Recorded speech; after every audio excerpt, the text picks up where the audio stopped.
Okay, so hey everyone, this is me Harshal Jain, and today we are going to build this game that is a Pong game. Okay, so basically this game, I used to play this game when I was a child, and I used to wonder how can we build this kind of games. Okay, so this is a very simple game, and today we will be actually building some logics which will help this paddler to move. And also you can see our ball is in motion, so we'll apply some concepts of velocity. So I'm not going to teach every physics concept, but yeah, I am going to show you how the logic is applied. You can see that we are able to move this paddler, and also the ball is moving. Okay, so this is going to be built today. Then tomorrow, that is in part 2 of this same project Pong game, we will apply the logic when the ball escapes this left border or right border. Then if it's in left, then obviously we have lost, and if it's right, then the other person or the computer has lost. So that logic will be applied in the next video. And one more thing, if a ball touches this paddle, then it will change its direction or velocity. That logic will also be applied in the next video. Okay, today we are going to build this UI and make this paddler or pedal, you can call it anything. You can see that it's in motion. If I'm pressing Z, I am pressing Z, so it's going upwards. If I press X, it's going downwards. Okay, so that's how it will work, and this logic will be built today. Also, the ball is in motion, it will also be built today.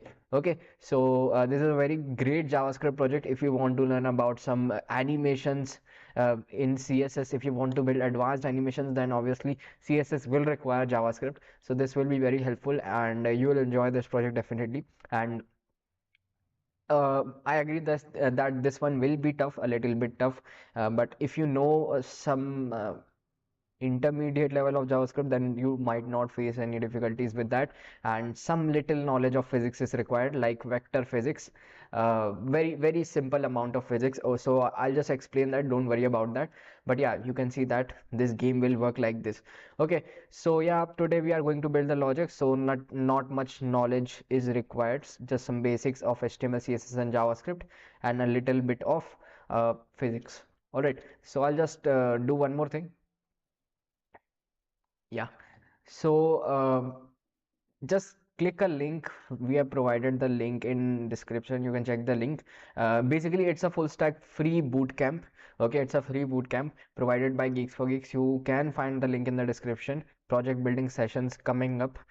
Register to the full stack bootcamp course for free. This text is written in the description. You can find that, and we have provided the link. Okay, so if you click that link, it will take you to the same page. Okay, this page will be loaded, and I'll just share this link to the live chat, so if anybody wants to visit, they can go there directly. Okay, so I've shared the link, and you can definitely enroll for this course if you haven't, and just start this course. This is a Munstack bootcamp course, and you can see that theory part is available here for Munstack development. And if you want to become a Munstack developer, then this is a precise, and you can say every technology is available in single course. So you can just go through this course, and also live sessions will also be uploaded here. You can see that on 21st January and 22nd January, I'll be conducting a live session. Okay, Virajan, that is me. So this will be actually a project on JavaScript real-time weather app using weather API. So part 1 and part 2 on 21st and 22nd January, you can visit that, and the link will be shared whenever the time is. Okay, so on 21st January, the link will be shared here. Okay, you can go to the Zoom meeting provided. Okay, so this will be basically a Zoom based session, and if you aren't able to attend the session due to any reasons, you can check the recordings. Okay, so the recordings are also available here with me and other mentors. So yeah, go for this one, and this is a very great boot camp hosted by Geeks4Geeks, and this is a free one, so you can check out that. Okay, so one more thing, if you want the source code, okay, so source code is always uploaded in my GitHub repository. My projects always are uploaded here, so let me just share that to the live chat. You just have to type github.com/virajj014. This is my GitHub profile. Just click that, and it will take you to this page. Okay, so this is my GitHub repository, and create a GitHub account if you haven't till now. Okay, so yeah, this will open up, and in the repository section you can see that my previous projects are uploaded, so you can check out the project you are looking for. And today's project will also be uploaded. It's not uploaded right now. I'll upload that maybe in the end of this video. Okay, so yeah, this was a little bit of information which I wanted to tell you. Now we can continue with today's session. So let me just create a new folder first. Okay, so for that I'll jump to my JS projects and I'll create a new folder, and we can name that JS underscore PONG. Okay, so JS underscore PONG.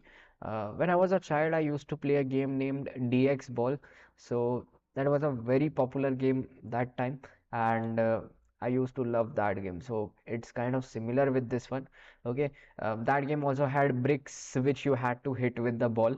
Okay, so if you want to go advanced, then you can definitely build that game from the same logic we are going to use in this game. Okay, so you can build better versions of this game by using the same logic.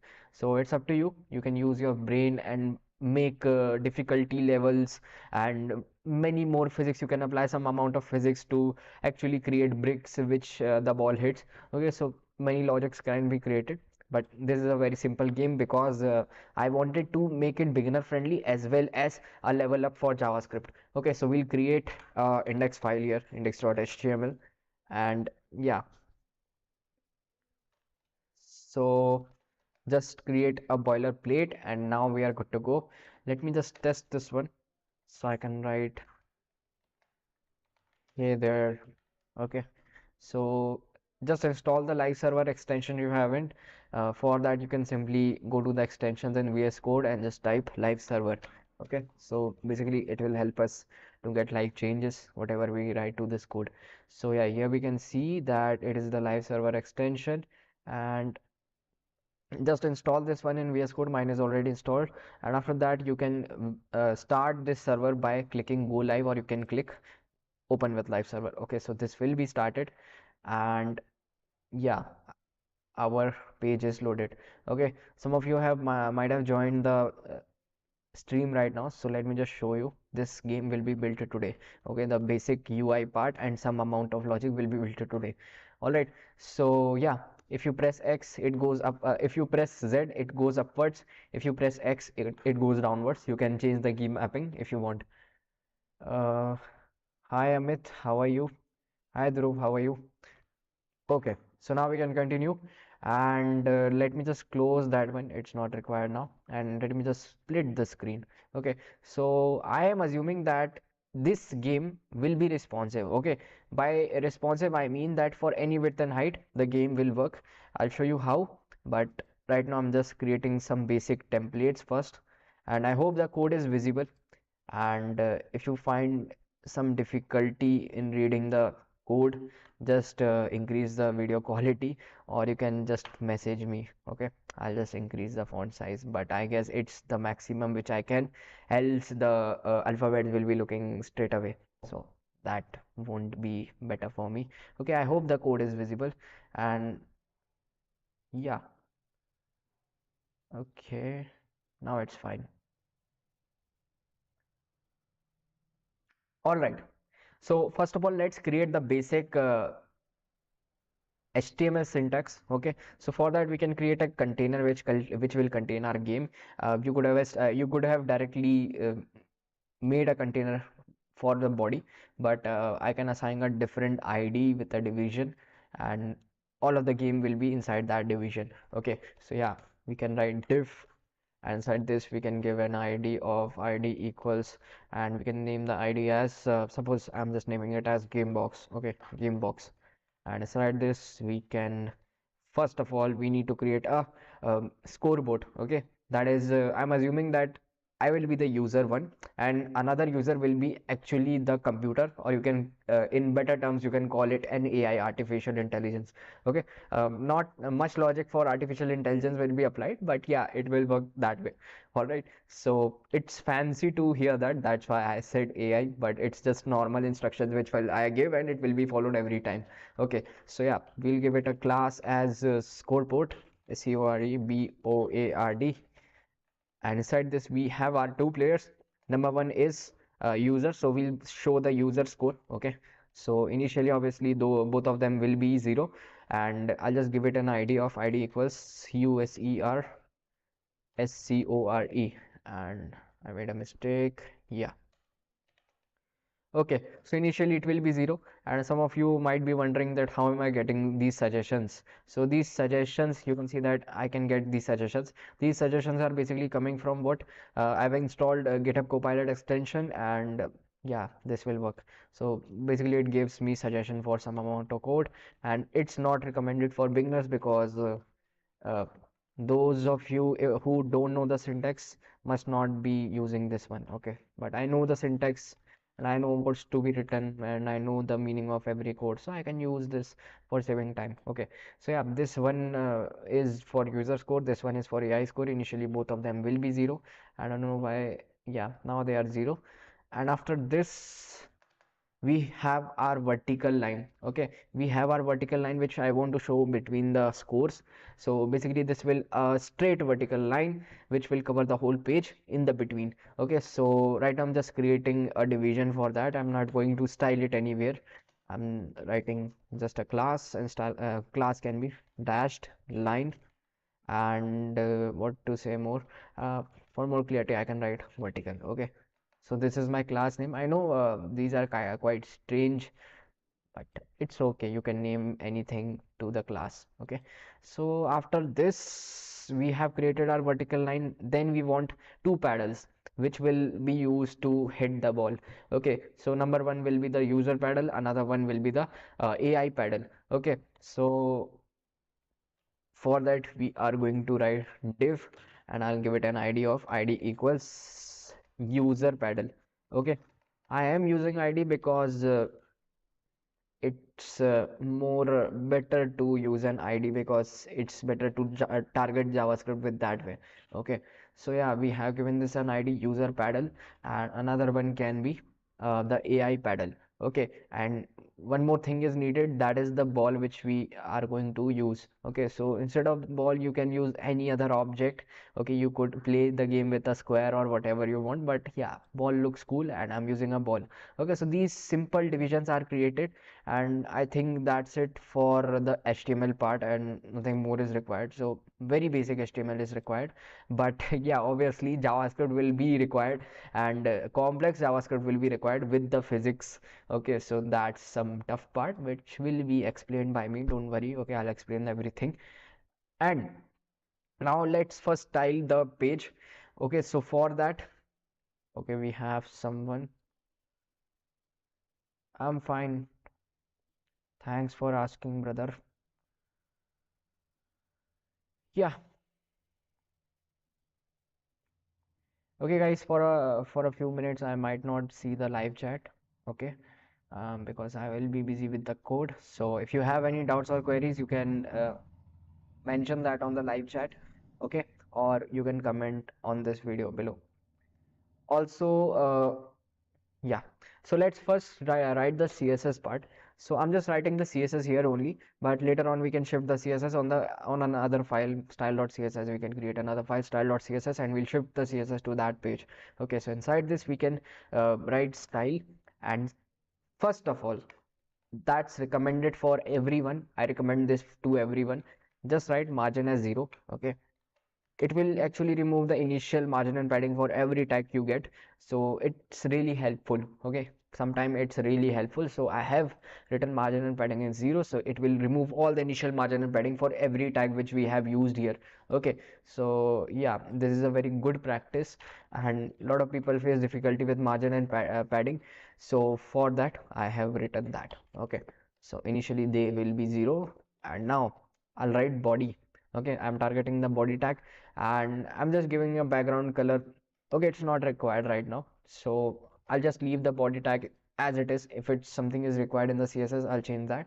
Now we are going to target our game box ID. Okay, so I'll write hashtag game box, and inside this we want our game board to be 100% width and 100% height. Okay, but you can choose specific width and height. It's not recommended to use only 100%. You can write any kind of width like 100 pixel, 200 pixel, that amount of box or rectangle will be created, that amount of space will be chosen. Okay, but right now I'm just taking 100% of width.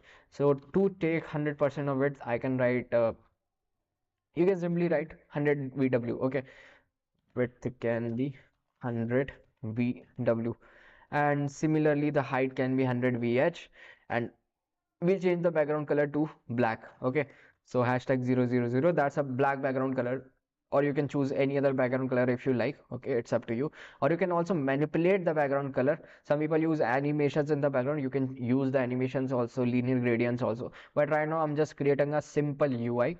Later on we can update if we get time in this project. Okay, so right now I'm just not wasting much time on the UI. Oh, okay. So yeah, we have given this a width and height of 100, and then we have given it a background color.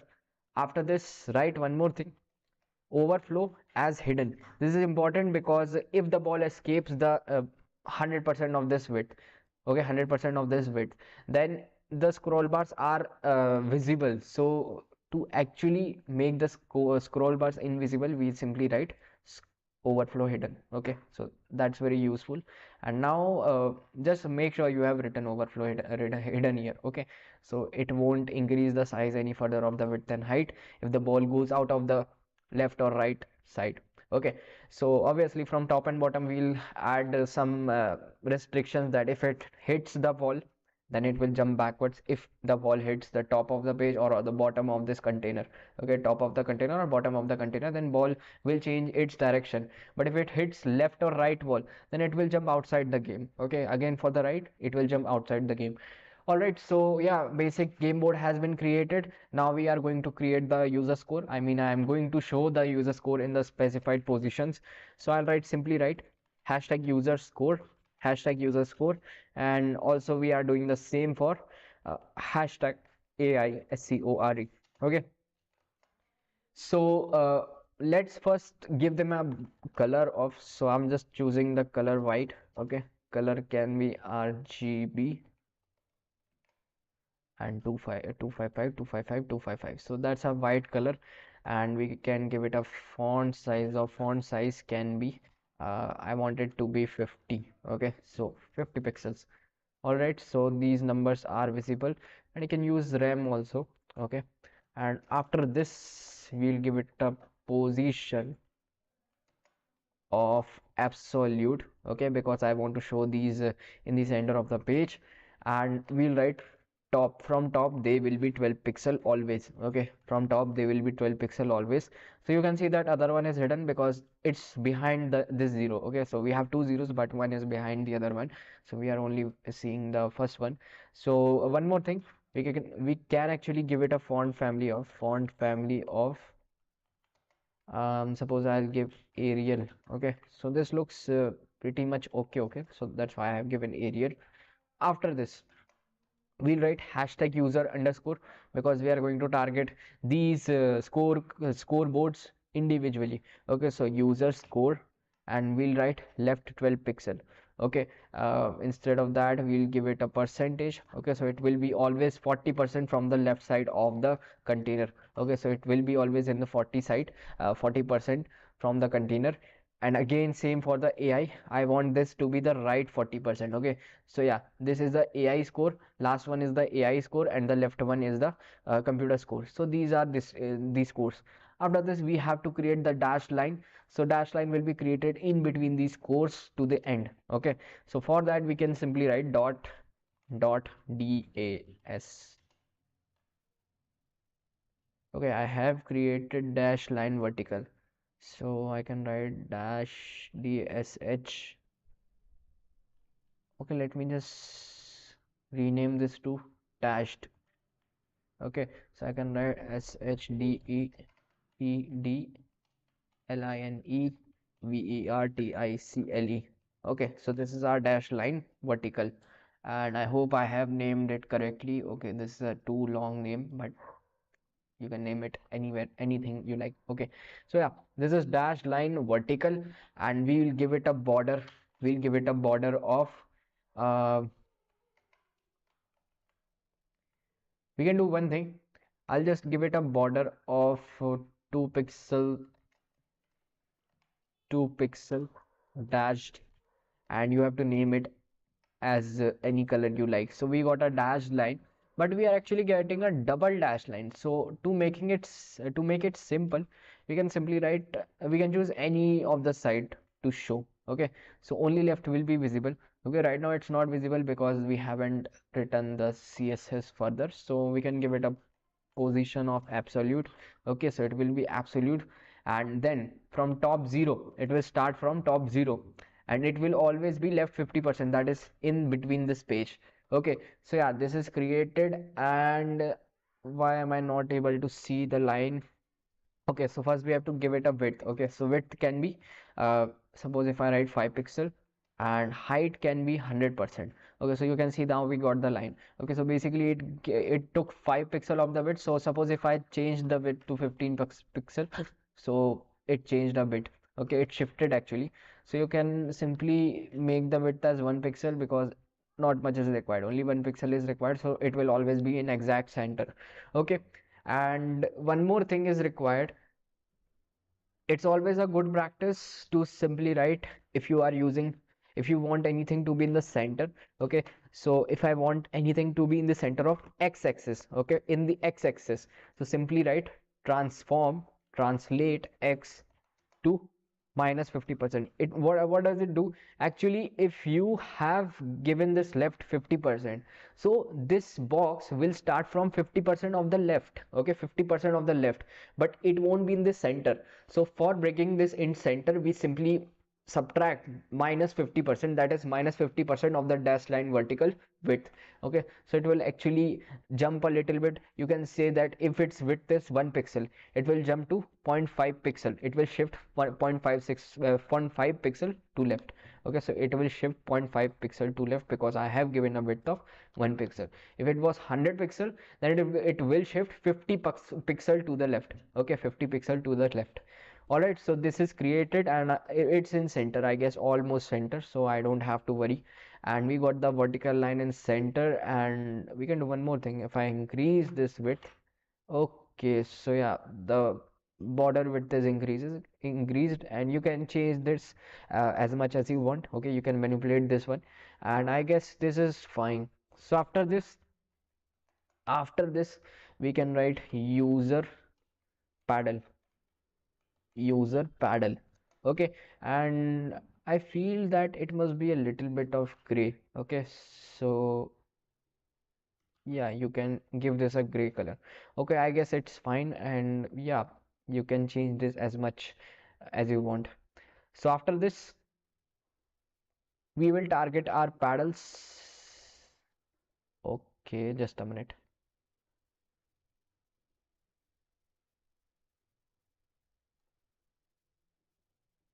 All right, yeah, after this we will target our paddle.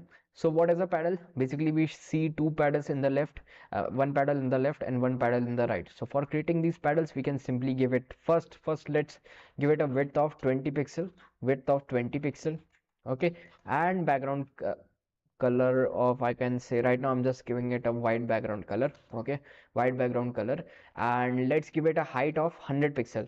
Okay, so yeah, we got a paddle. You can see we got the paddle. And for changing the position, let me just give it a, first we will give it a position absolute. Okay, it's recommended because if we try to use X and Z and X or any button to move these pedals, so basically it will target the top and bottom positions, which will be actually initiated by this position absolute. So that's why I have written position absolute, because JavaScript will require this one. Okay, so position absolute, and we can shift it from left a little bit towards right, that is 5 pixel. Okay, so yeah, 5 pixel from left. And what else can we do? We can simply give it a border radius of 10 pixel. Okay, so we can write border radius of 10 pixels.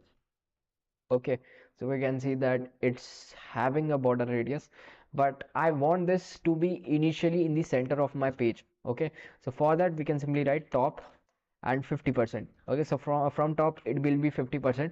But if I am moving, okay, if I press Z, that is I want to move, go upwards, okay, this paddle must go upwards, so we will decrease this. If you decrease this to 20%, it went upward, so this will be manipulated in JavaScript to move this paddle. Okay, so you might be getting the logic how this paddle will be moved. Okay, so yeah, right now I'm just giving it 50%, but as I said, it will be starting from 50% of between. Okay, so 50% will be between, and it will be below 50%, that is it will take the 100 pixel after between. So for giving this user paddle a position of exact between, we'll simply write, again we want from y it must be in center. Okay, from y axis it must be in center. Okay, so for bringing this in center from a little bit 100 pixel, we shifted it 50 pixel. Okay, so we shifted it 50 pixel upwards, so 50 little bit upward, 50 little bit downward. Okay, so that was the logic for this user paddle, and now it's in center. Okay, so this property is very useful, and it will be used every time for any animation you use in CSS. Okay, so just play with this translate property if you haven't used this. Okay, this project specifically use this translate property, and you might get a better understanding of this translate property. That's why I've used this one. Okay, so yeah, we have given the translate property and they are in center. Again, we can do the same thing. For that, we can simply write, I'll just copy this one, I'll just copy this one, copy this part, and let me just write hashtag AIPADDLE. Okay, and just paste that here. We just paste that here, so you can see that right now we are not able to see the AI paddle because it's behind this user paddle. So for showing that, we can do one thing. We want that to be in right. Okay, so for that we can simply change this left to right, so it will be in right. Okay, now it's in right. And you can do one more thing, you can change the color to anything you like. Okay, I have changed this color to this red. Okay, so yeah, this is our computer and this is us, and you can see they are in center. So you can increase the paddle size, by the way. Like if I increase the paddle size to 200, you can see that we got more paddle size. So you can change this while you want to maintain the difficulty of the game. If you increase the difficulty of the game, you can increase the velocity speed of the ball, or you can decrease the size of this paddle, so it's up to you. Okay, so yeah, you can manipulate this height of the paddles if you want to make this easy, medium, difficult. The game difficulty depends on you. Okay, so yeah, you can build that logic later on, but right now we have created the simple UI. Now we are going to create the ball. Okay, so for creating a ball, we can simply target the ball first, and right now I just want my ball to be in the center of this page. So for that, we can first, let me just give it a background color of, suppose I want white only. Okay, so white ball, and then we can give it a position as absolute, and I want the ball from top it must be 50, from left it must be 50, and transform, we can use transform property to bring it in exact center. Okay, and I guess it's not visible because we have to give the width also, so width can be around 20 pixel, around 20 pixel. Okay, you can also decrease the size of ball to increase difficulty. Okay, so this is also very useful. And what else I can do? It's not looking like a ball, so we have to give it a border radius of 50%. That is, it will make it a circle. Okay, 10 pixel and 10 pixel. So yeah, it will make it as a circle, and you can see now we have our ball. Okay, so yeah, it's looking pretty cool, and you can change the color if you want from here, and if you want the color to be something like this, yeah, we got a blue ball. Okay, so yeah, it's up to you. You can use any color scheme if you want. Okay, so I guess now we are done with this basic UI, and now we'll play with the JavaScript to move this paddle and to make the ball move. Okay, so for that we can simply jump to the JavaScript file, and I'm just creating JavaScript file right here. So I can write script dot JS. Okay, so this is my JavaScript file, and we have to import the JavaScript. So you can import your JavaScript anywhere you like, but I'm just importing it the bottom because I have a habit to use JavaScript in the bottom. Okay, so yeah, just don't forget to import the path, and since it's in the same folder, you can simply write slash script.js. Okay, just check the path first. Alright, so now our JavaScript is connected, and you can write your JavaScript here. So inside this we can first target all the IDs which we have created, that is the user paddle ID, AI paddle, the ball, and you can also target the scores also. But right now, yeah, these three are actually required right now, and I guess also we will target the game box also. Okay, so yeah, we will simply write let user paddle, and we have targeted the ID. Okay, so the ID was user paddle. You can see the ID name was user paddle. Same is for AI paddle. So same is for AI paddle. And let me just copy paste this code. This is very basic. Okay, so we have targeted all the IDs and the names are here. You can check the names, and we have also targeted the game box division. Okay, so all of them are targeted, and now we can carry on. So initially I'm going to write Z pressed. Okay, I am assuming that if Z is pressed, the paddle moves upward. If X is pressed, paddle moves downward. So I am choosing these two keys, but you can choose any other keys, upward arrow, downward arrow, or W or S, whatever you prefer. Okay, I am preferring Z and X because it's nearer to me and I have a habit to use Z and X most of the games.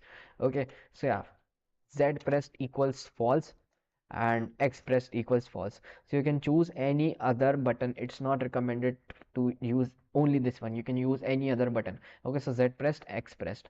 After this, we can add an event listener. Whenever a key is pressed, we can add a key down event listener. Okay, so we can simply write dot document dot add event listener. Okay, add event listener, and this event will work whenever the key is pressed. Okay, any key is pressed, it will work for all keys. Then we'll specify if Z is pressed, then only move upwards. If X is pressed, then move downwards. Okay, so yeah, this is our event listener, and we will create a function. This function will be called whenever this any key is pressed. Okay, so down hander and so we are going to create this one. Okay, this is not created right now, and again we are going to create a key up event listener. What will this do? When a key is released, I press Z, key down event will be called. I release Z, key up event will be called. That's the logic. Okay, so basically it will start, it will make the paddle to move upwards, it will stop the paddle to move upwards. Okay, so yeah, now we are going to create this function key down event handler.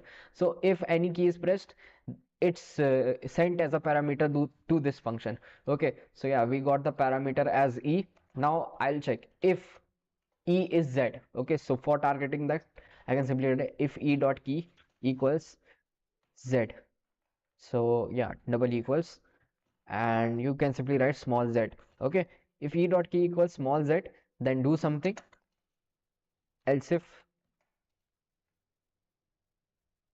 E dot key equals X, we are targeting the two keys which are pressed. Okay, so if E dot key is Z, then I want my Z pressed variable to be true. Okay, because Z is pressed, so Z pressed variable will be true. And if X is pressed, then X variable will be true. Again, we are going to do the same for key up handler. Okay, so for key up handler, we can check if E dot key is Z, then Z is released. Okay, this event is fired, then Z is released, so Z pressed will be false. If E dot key equals X, then X is released. Okay, then X pressed will be false. Okay, so to check that, we can simply write console.log Z pressed. Again, we can simply write console.log X pressed, and we can write console.log X Z released, and we can write X released. So now let's check this one, is it working or not? So if I just check in the console, and right now I will press Z key. Okay, so if I press Z, you can see that we got Z pressed. If I press X, okay, so let me just reload this. If I press Z, we got Z pressed and Z released. Why is it happening? Because Z is pressed, so key down handler will be working. Z was released. Okay, I released Z, so key up handler will be working, and it printed Z release. Simply if I press X, I am pressing X. Okay, you can see that if I press X, okay, again let me just reload this. All right, so if I press X in the game, if I press X, okay, now it will work. Sorry, if I, in the game, if I press X, okay, just click on the game, and if I press X, you can see that we got X pressed and X released. Again in the game, if I press Z, we got Z pressed and Z released. So both of my buttons are working on press and release. And what is being called, you can see that these functions are being called if the key down, okay, key down event is called, this function will be called. If key up, that is we have released the key up handler is called. Okay, key up handler is called. So whatever the key is released, it will be printed. Okay, so let me just remove this. Okay, it was just for testing. So yeah, now our keys are working. Now we have to make our paddler to move. Okay, paddle to move. So for that we can simply, let me just make it normal by the way. Okay, now we can see that now we want our paddle to move. Okay, so for making our paddle move, we have to check if Z pressed is true, then move upwards. If X pressed is true, then move downwards. Okay, this will be the logic. So that's a very simple logic, and we are going to create a function named as game loop. Okay, so this will actually be continuously called. Okay, it will be continuously called. It will check the value of Z pressed and X pressed. Okay, whenever Z press is true, we have to move upwards. Whenever X press is true, we have to move downwards. Okay, so now we are going to create a function can be game loop. Okay, this is the name of our function, and inside this we can simply write anything. So let me just call it game loop. Okay, this is our function. So inside this, and inside this we'll check, what we'll check, if Z pressed is true, okay, then do something. If X presses 2, then do something. Okay, and we are going to call this in loop. So for that we can simply write request animation frame game loop. Okay, so yeah, it's GAME. So it will call the function again. Okay, so it will actually be on loop. Whenever the page loads, whenever the game loads, it will be continuously running. Okay, forever it will be running, as well as much as we play this game. Okay, it will be running. All right, so I hope you understood this one, and now we can continue. Now if Z pressed is true, okay, just hear my words carefully. If Z pressed is true, then we have to change the offset top. What is offset top? Basically distance of this paddle. Offset top will actually check distance of this paddle from the outer parent. What is the outer parent? Game box. Okay, game box is the outer parent. So we'll check if the distance is something, we'll decrease that distance. Okay, so it will automatically move upward. Simple. That's the logic. So what I can do is, I have targeted the user paddle. Okay, you can see that we have targeted the user paddle, and now I'll simply modify the style. Okay, so I can write style dot top. Okay, so it's up to you. I am decreasing the size by 5 pixel. Okay, that is, it will move by 5 pixel upwards whenever the key is pressed. All right, and since this will be in game loop, so it will keep on moving 5 5 5 5 5. That's it. Okay, so you can choose any other bigger number if you want, but 5 pixel is okay. And if you increase the number, then the speed will increase. Okay, 5 pixel will be actually a small change in distance, so it will move slowly. If you make it 10 pixel, then it move speedily. Okay, so yeah, we can simply change the offset top. We can simply find the distance from the top. Okay, so you can write user paddle dot offset top. Okay, and right now I'm just writing 5 pixel because I checked that it's working fine. So let me just see if it works or not. So if I press Z, you can see that we are going upwards, but yeah, it went outside the box. Okay, it went outside the game box, so we'll handle that, but do the same for this X pressed. Okay, so right now if I press Z, you can see that it went upwards. If I press X, it went downwards, and you can see that it's actually going down down down down down. So for handling that, Okay, let's bring that first. Okay, so you can see that it's moving fine. If I press X, if I press Z, it moves upward. If I press Z, it moves downward. So in downward, I've actually increased the distance between top of this page and this paddle, so it will increase the distance. Okay, so yeah, the if the distance is increased, it will move downwards. If the distance is decreased, it will move upwards. That's the simple logic. Okay, so you can see that now the paddle is actually moving out of this page. So how to handle that? We can simply handle that. We can check that the distance must be less. Okay, if distance between this and top is 50 pixels, then stop. Okay, we can handle that, and for that I can simply write and end. Okay, check this condition also. So let me just test it with 0. Okay, so if the distance is greater than, distance between these two is greater than 0, then only move upwards. Okay, so if I just press this one, and you can see that it's actually stuck halfway up, so we can simply change this to 50 or 60. So or we can make it 55. Okay, so if I press Z, you can see that, yeah, now it's in perfect top. Okay, so it will work for all screen sizes. Okay, you can see that it will work for all screen sizes. It won't make any issue. Okay, so yeah, our top is being targeted, and again same for the bottom. So for bottom, I can simply write and user paddle. Now first we have to find what's the height. Okay, what's the actual height? And first let's write offset top, that is the distance between the parent, is, that is the distance, is less than game dot, we have to find the height of the whole game box. Okay, so for finding the height, I can simply write game box dot off set heigst. Okay, so we are finding the height of game box. Okay, this will return the exact height of game box. Okay, full height of game box, and we will subtract what, user paddle minus user paddle dot offset height. Okay, and now let's check. Basically it gives it again compares the distance. If the top, okay, if the top and this paddle, okay, if the top and this paddle, you can see that we have compared the full height. Okay, suppose if the full height is 500 pixels, okay, and this offset height, user's paddle height is you can say 100 pixel. Okay, so that is 400. Okay, difference is 400.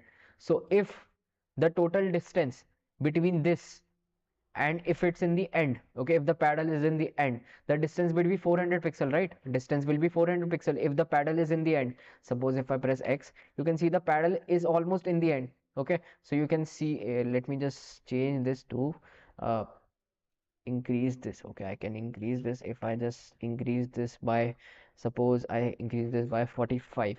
Okay, and now let's check. So if I press X, so totally it will check the distance. Okay, so if the distance between them is greater than what, is greater than 500 minus 100, that is 400, 445. So the distance from top to this edge is 445. If the distance is increased, okay, if the maximum distance is 445, if the distance is increased, that is the paddle will go more downward, then it won't happen, because maximum distance is 445. This condition will only run for 445. So now this condition won't run because we have reached the maximum distance.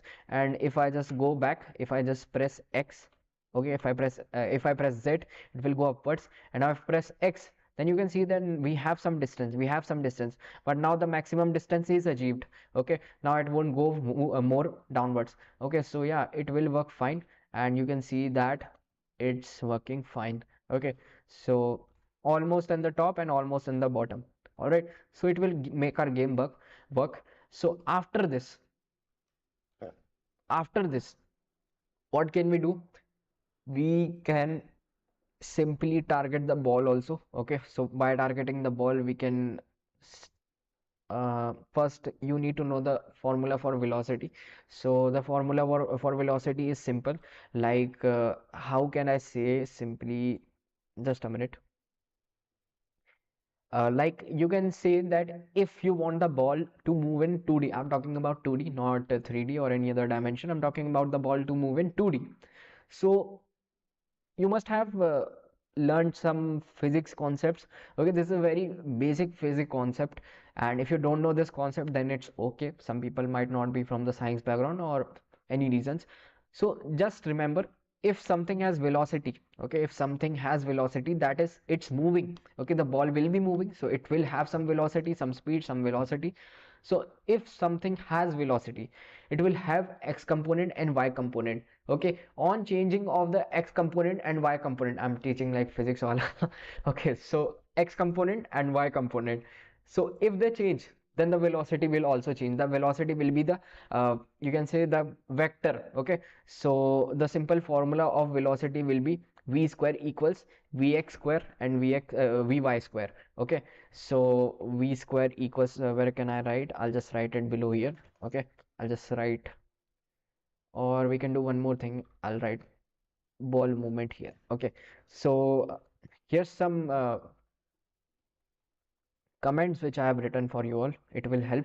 Okay, so I have written, if the ball movement is in 2D, it will have some velocity in x direction and y direction, and resultant will be in some direction in between. Okay, so x direction, y direction, some in between. Okay, it can be negative x, negative y also, but yeah, if you assume that if it has a positive velocity, if it's moving in this direction, then it will have x direction, y direction.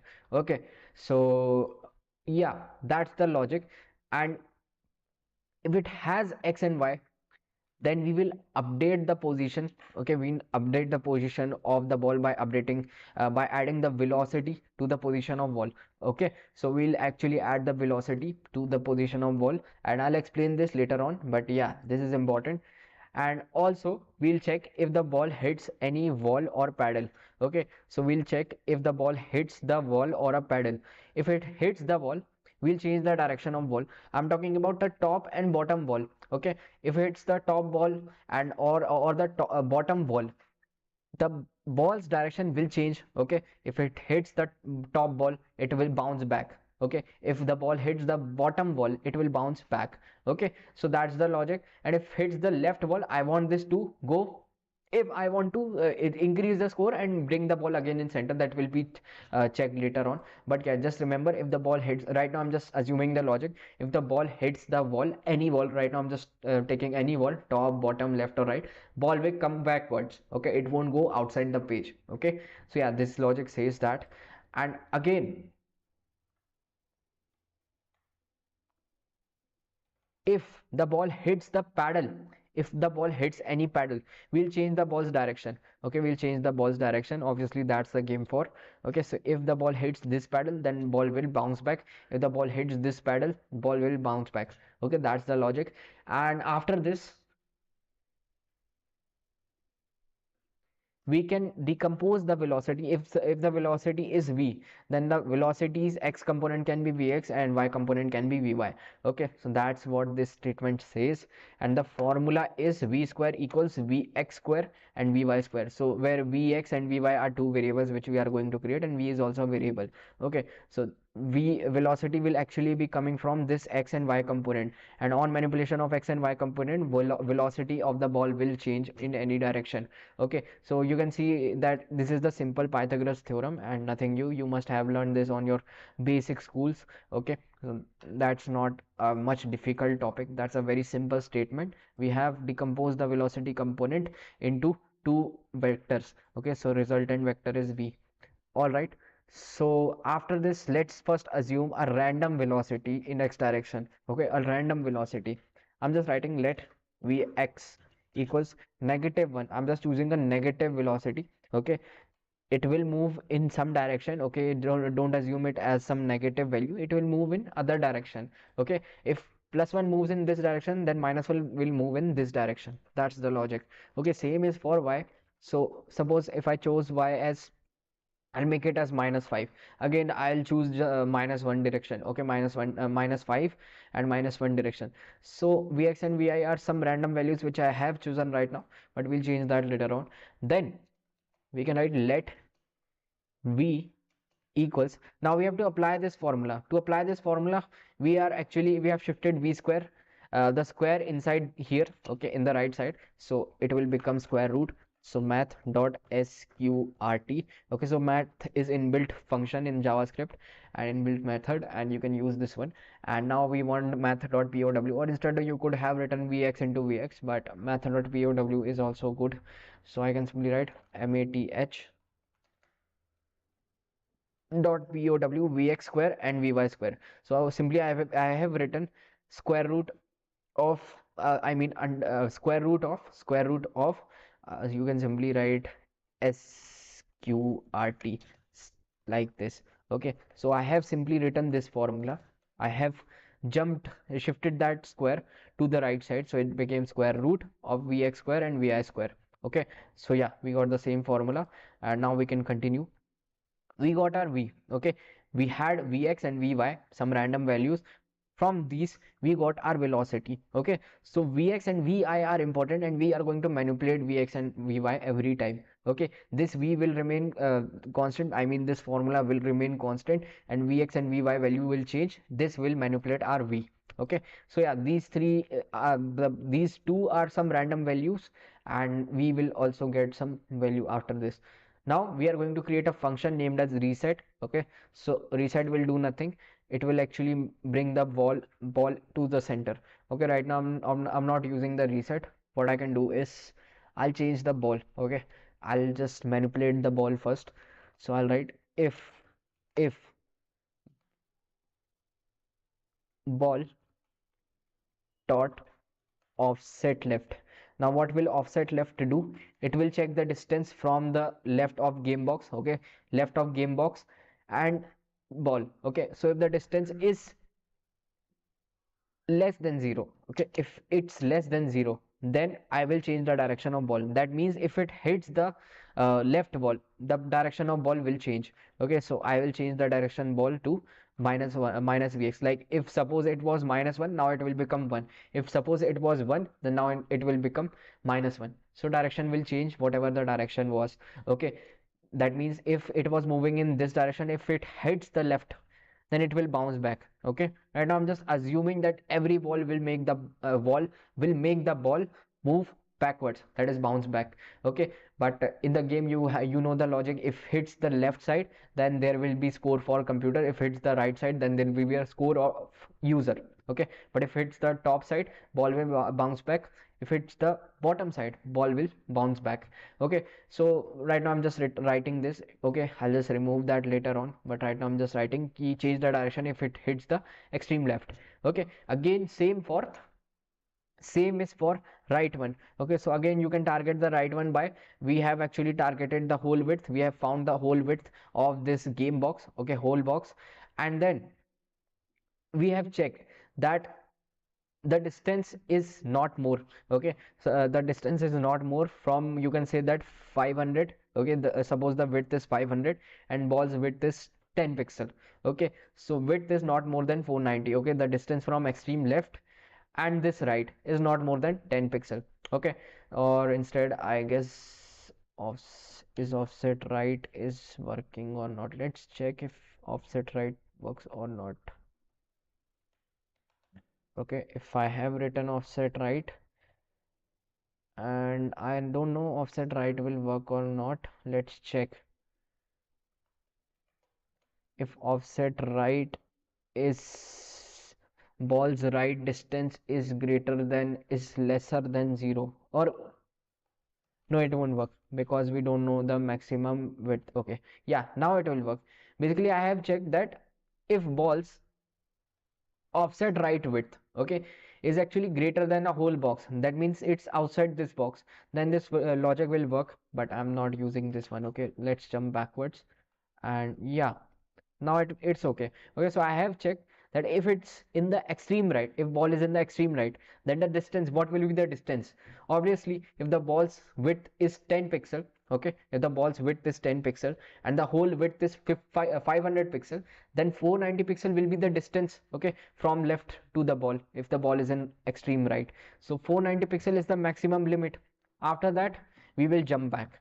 Okay, so that's what we have written here. If the maximum width is achieved, okay, maximum width between the extreme left of game box and the ball is in extreme right, then we can simply write change the direction in x direction. Obviously we'll change the direction in x direction, and if it hits the top, okay, for checking it in the top, we can simply change the direction in y direction. Similar is from bottom. We'll check that if the distance from top, if the ball is in extreme bottom, we'll check from the distance. The distance is greater than, suppose the whole height is 500 pixel and ball was 10 pixel, then the maximum distance which can be achieved by the ball is 490 pixel from the top. Okay, 490 pixel from the top. So it has, if it exceeds 490 pixel, then direction will be changed in y direction, that is in y direction. Okay, x direction is this plane, y direction is this plane. Okay, so yeah, we have changed the direction. Now we'll check, we'll check if this game is running, if game loop is running, we want our ball to move. Okay, so for that we can simply make our ball move by manipulating the offset. Okay, so we'll change the style in left direction, so we'll write ball dot style, ball dot style dot left, okay, equals ball dot offset left, okay, left, capital L, left, plus I'll add the velocity. Okay, I'll add the velocity to it. So what will velocity be do? Actually you can see that now the ball starts moving, you can see that it's adding the velocity to the pre-existing distance. Okay, it's actually adding the velocity to pre-existing distance, so this is making our ball to move. Again we can do the same for top. Okay, so yeah, now we can see that our ball is moving in every direction, but the main logic says that if the ball is in extreme left, then computer is 1. Okay, if the ball is extreme left or it crosses the left side, then computer 1. If the ball crosses the right side, then the user 1. So for that we can simply create a function here. That's a very simple function which will reset the ball to center. So what I can do is I'll write function reset, and you can see that velocity is always being called. You can see that the velocity is always being called when the game loop is running. Okay, so it's keep on adding 5 5 5 5 5. That's how it's keep on adding. Okay, so yeah, you can see that it's keep on adding, it's adding -1 -1 -1 to the direction. Okay, so now you might be wondering how is this working. So I'll tell that how it's working. But if I just remove this right now, if I'm just removing this right now, and if I save this, you can see that it went outside. Why it went outside and why is it moving in the top left direction? Okay, top left direction, this is the top left direction. How is it moving the top left direction? Just assume that we have vx as -1, vy as -5, right? So now I'll explain the logic of the movement of the ball. You just have to understand the simple logic, and that will help you to check how the ball is moving.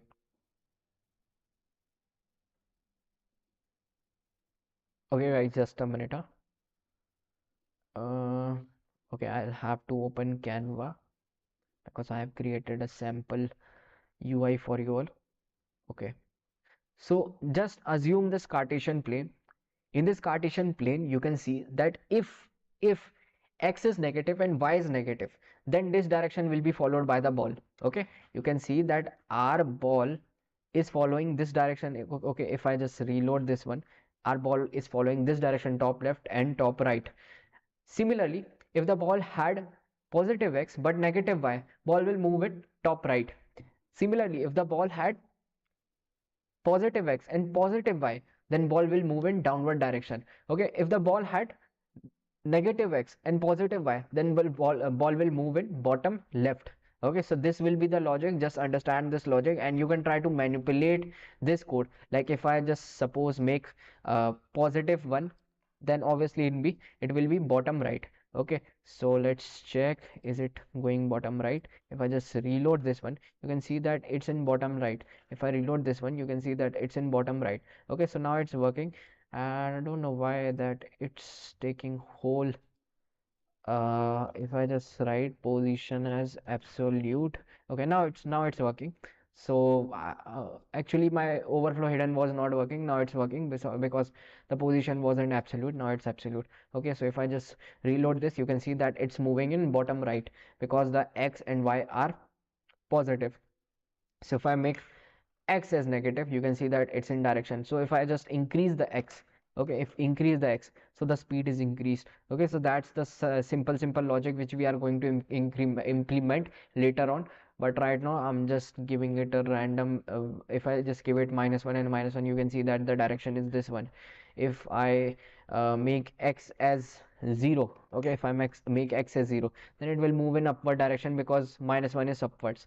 If I just make it +1, then it will move downwards. Okay, so that's the basic knowledge which you logic which you have to check, and you can manipulate this to check the direction of the ball if you want to know how the ball moves. Okay, so this is a simple logic, and right now I'm just giving it some random value of -1 and suppose -5. Okay, so this is our direction of our ball, and obviously if you want to make the ball move in exact 45 degrees, so you can do make same, okay, make them same.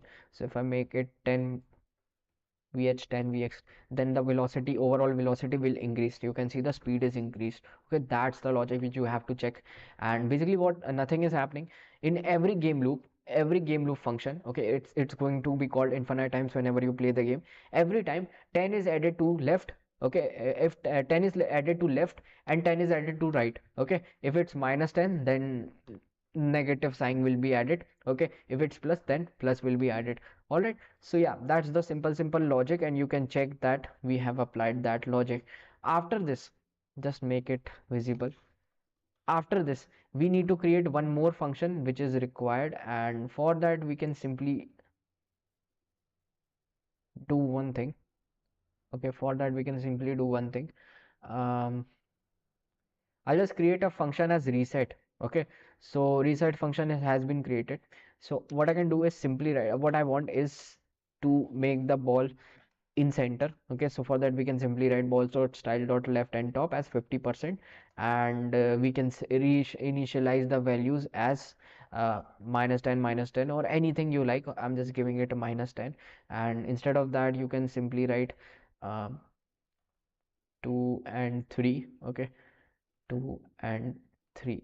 Okay, so yeah, we have changed the velocity, so that's how it's affecting the ball also. Okay, so we want one thing, that if the ball hits in the extreme left or extreme right, then we want to reset the ball to center, because any player has one. Okay, some player, either us or either computer, if it's in left, then computer is one. If it's in right, then we have one. So if somebody has one, then we want the ball to reset. Now right now if it hits left or right, we have written the logic for bounce back. Okay, this is for bounce back. So instead of this this we are going to reset the ball. Okay, so yeah, vx and vy is this one, and v formula for v is this one. Okay, so right after this you can simply remove this. Okay, we have initialized them, so it's not required because we are going to update these values only. Okay, so yeah, no need to reinitialize them. After this, just call this reset function. Okay, so if it hits the extreme left, reset function will be called. You can see that if it heads the extreme left, then reset is called. If it hits the extreme right, then again reset is called. Okay, so that's the logic, and you can see that if it's the extreme left, then this will work. All right, so it's up to you. You can manipulate this game, and right now we have just created half of the knowledge. Half will be created in the next video. Okay, so I hope you liked this video, and before ending this video I'll just upload this to GitHub. Okay, so yeah, this will work in our screen. You can see that this is working in our screen. Okay, this is working well. All right, so in next video we'll actually make the ball hit the paddle, and if it hits the paddle, then direction will be changed. If it escapes the left side, then score of computer will be increased. If it hits the right side, then score of user will be increased. That logic will be created in the next video, and then we can end this game. Okay, so before ending this video, we have to upload the source code to GitHub. So for uploading, we'll just write uh, the repository name as js underscore pong. Okay, js underscore pong, and yeah, this repository has been created. So 1 minute, guys.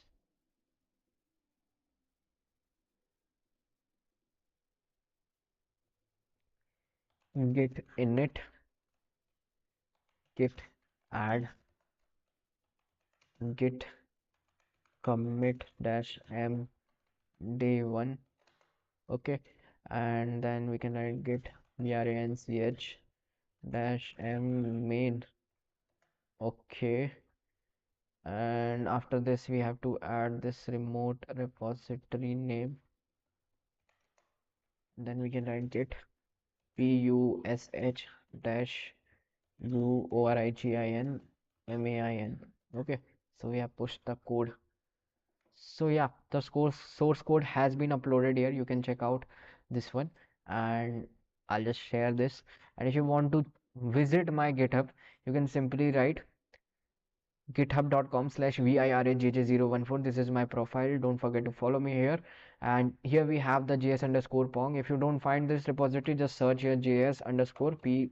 Okay, you'll find the repository, because I keep on updating my projects. So yeah, it might go downwards. All right, so yeah, we can see that this is our project, and you can use this project anywhere you like. And part 2 will be uploaded, which will cover the next features which we required, that is the paddle hit and updation of scores. Okay, and before ending this video, don't forget to enroll for this course. This is the Geeks for Geeks full stack bootcamp course. This is the free course, and to find the link, you will find the link in description. In the description we have provided the link, and you can check that link by the text named as project building sessions coming up. Register to the full stack bootcamp course for free, and the link is provided after that. And if you click that link, we have this course.